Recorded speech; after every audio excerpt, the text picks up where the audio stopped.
12 months ago, Russia launched an invasion into Ukraine. The United States of America and its allies united against Russia and in defense of Ukraine. While some Asian countries balance the relations between Russia, Ukraine and the West, China never really gave out a clear picture. While on one hand it called for an end in hostilities in Ukraine, on the other it continued to have strategic partnership with Russia. To understand more about the evolving China-Russia relations 1 year after the war struck Ukraine, we're now being joined by Mr. Einar Tangen from Beijing. He's a political and an economic commentator. Thank you so much for joining us, Mr. Tangen. A pleasure, Resha. Now, I want to first start by asking you that China's top diplomat, Wang Yi, is in Moscow, where he asserted on strong Russia-China ties. While on the other hand, Chinese President Xi Jinping is likely to visit Moscow in just a matter of few months. I want to ask you that does this signal that China's claim to neutrality on the Ukraine-Russia conflict is fading? No, not at all. I mean, like South Africa, India itself, China is interested in peace. They're very concerned that things are spiraling, especially as more arms are being poured almost daily into Ukraine. When Biden went there, it looks like in an effort to upstage Putin's yearly State of the Union message, he promised $500 million more dollars worth of aid. This is the kind of thing that's not going to promote peace. China is checking, they want to promote their own peace idea and act as a broker, but it cannot be China alone, and they have to, right now, secure the consent of Russia for what they're going to propose. So that's why they're meeting. In terms of trade, yes, they are trading. Both Russia and China are under sanctions from the U.S. They don't really have much choice except to try to get along in as friendly a way as possible. Right. You said that China wants to act as a broker and try to end the conflict. But if that's the case and scenario, why did China's top diplomat clearly say and asserted rather that the ties between Moscow and Beijing are at an all-time high and rock solid?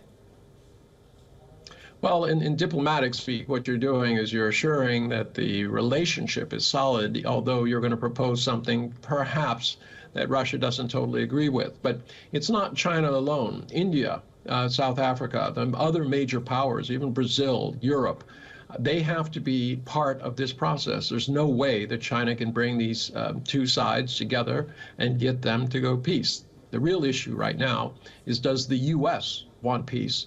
Or is it satisfied with hobbling the military ability and strength of Russia and also watching the slow decline of Europe? So in your viewpoint, you think that the Ukraine war did not act as a catalyst in strengthening relations between Moscow and Beijing? No, not at all. I mean, you know, if you're here in Beijing, you'd understand that the Chinese government was not happy about the conflict in Ukraine. Ukraine was a big trade partner. It was also part of the strategic Belt and Road Initiative. They had several routes of the Silk Road going through Ukraine as it reached into Europe. Now they're in a situation where they have to go through Russia, or it's very, very difficult. There are a few other ways to do it, but they're not going to be as convenient to get to Europe. So you know, ideologically, from China's point of view, they're against any kind of separatism. They do not like interference in the affairs of other countries. These are principles that they continue to repeat, and you know, they're in essence part of the non-aligned movement. This idea that large powers should not be walking in and you know, doing things to smaller powers. On the other hand, China is very cognizant that the U.S. knew full well that going into Ukraine, pushing NATO, would in fact bring Russia into a conflict. And that's not something I'm saying. It's something, everything from Kiernan to Kissinger to even Casey, who currently heads the CIA, and Biden himself said going into Ukraine with NATO would mean conflict with Russia. So knowing that you're going to create a conflict and going in, that sounds fairly deliberate. That doesn't excuse what Russia did, but it certainly has the air of understanding, especially as China faces issues with the U.S. trying to provoke some sort of action with Taiwan.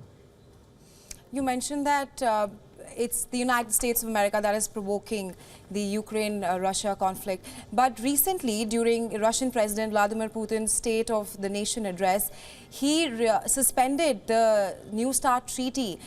But US, on the other hand, Antony Blinken said that they are open for talks. So how do you assess this? Well, it's kind of hard. I don't know how India would feel if somebody was fueling a war against it and then saying, oh, let's cooperate on the big issues. It's very, very difficult. Russia feels, well, it's not feels, they are under attack by NATO in the sense that NATO is supplying all of the armaments and weapons and ammunition, etc., to, push a war against them. So, whether you agree with Russia's positions or Ukraine's position, the issue is that NATO is involved in this war. And the idea that you're going to, talk about nuclear armaments at a time when you're in essence in a conventional war is not likely.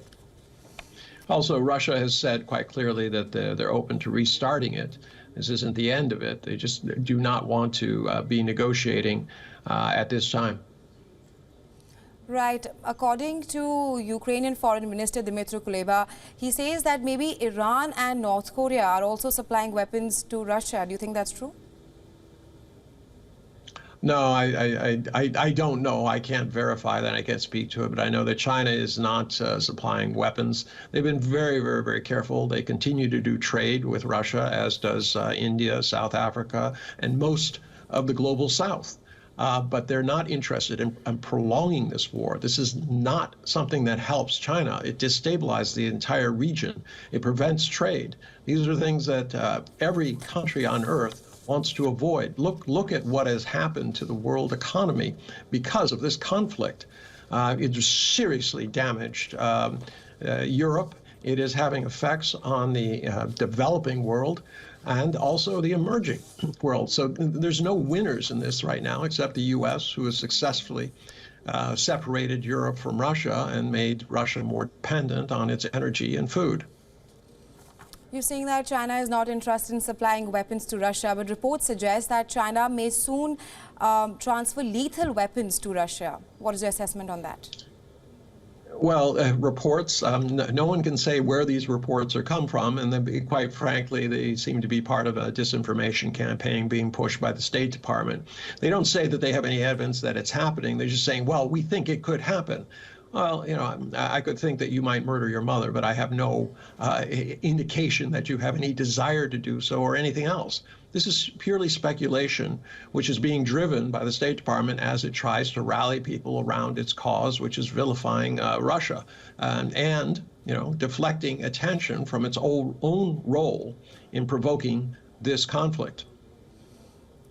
I want to also seek your inputs regarding what is China's larger strategy regarding Ukraine-Russia conflict, and what was the need for Chinese top diplomat Wang Yi to visit Moscow, that was just few days before the first anniversary of the Ukraine-Russia conflict?